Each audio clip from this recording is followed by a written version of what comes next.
So with the memory of George Floyd, Breonna Taylor, Ahmaud Arbery, and countless others in their hearts and minds, Black Lives Matter activists and new allies have come together in the streets to demand accountability and change, with some in power heeding their call and others, well...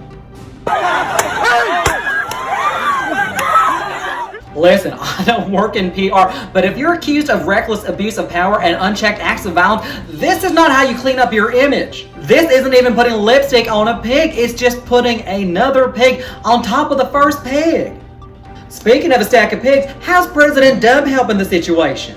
He has been quite active on Twitter all day today, saying that if protesters were to breach the barricades, they would be met with ominous weapons and vicious dogs. An extraordinary line: when the looting starts, the shooting starts. When the looting starts, the shooting starts. When the looting starts, the shooting starts. That dirty Perkish hark-a-back flat important Philip Martin. Oh my God, Yosemite Sam is over here pissing his pants behind the police screaming, "My dad can beat up your dad!" And his administration has the nerve to say he's trying to de-escalate? Honey, this is the only time he has ever de-escalated. Well, the poor guy apparently got so scared of the protest outside the White House that he had the Secret Service take him down to a bunker.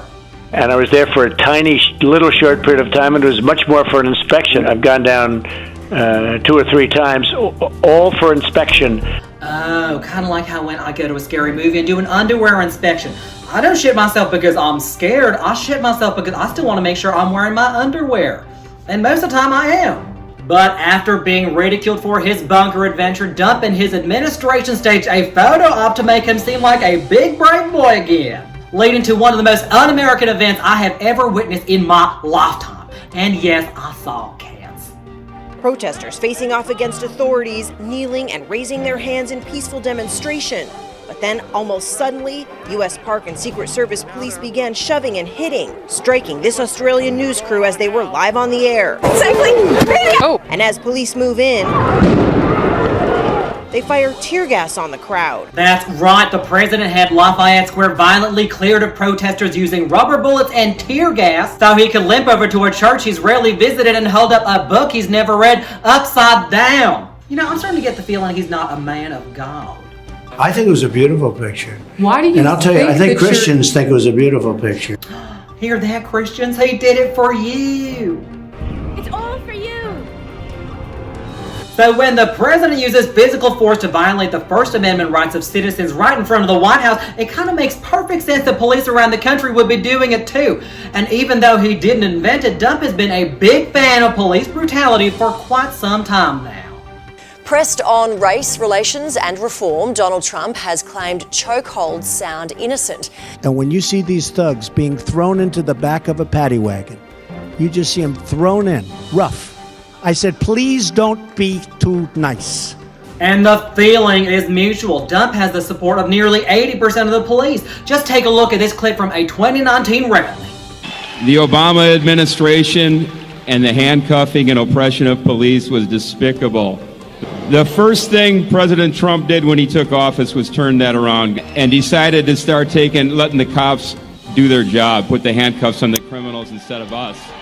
That's right, the handcuffs are off, baby. That was Bob Kroll, the president of the Minneapolis Police Union, whose officers just fucking killed George Floyd. So how about we track down those handcuffs again? Seems like they were keeping a lot of folks safe. But Mr. Kroll was quick to defend his team, saying now is not the time to rush to judgment and immediately condemn our officers. So why did those officers get to immediately rush to judgment and condemn someone to death? Riddle me that, Bob. Riddle me fucking that. Thankfully, it seems like the public has no time for Mr. Kroll shit anymore. Regular citizens are mobilizing protests in cities across the nation.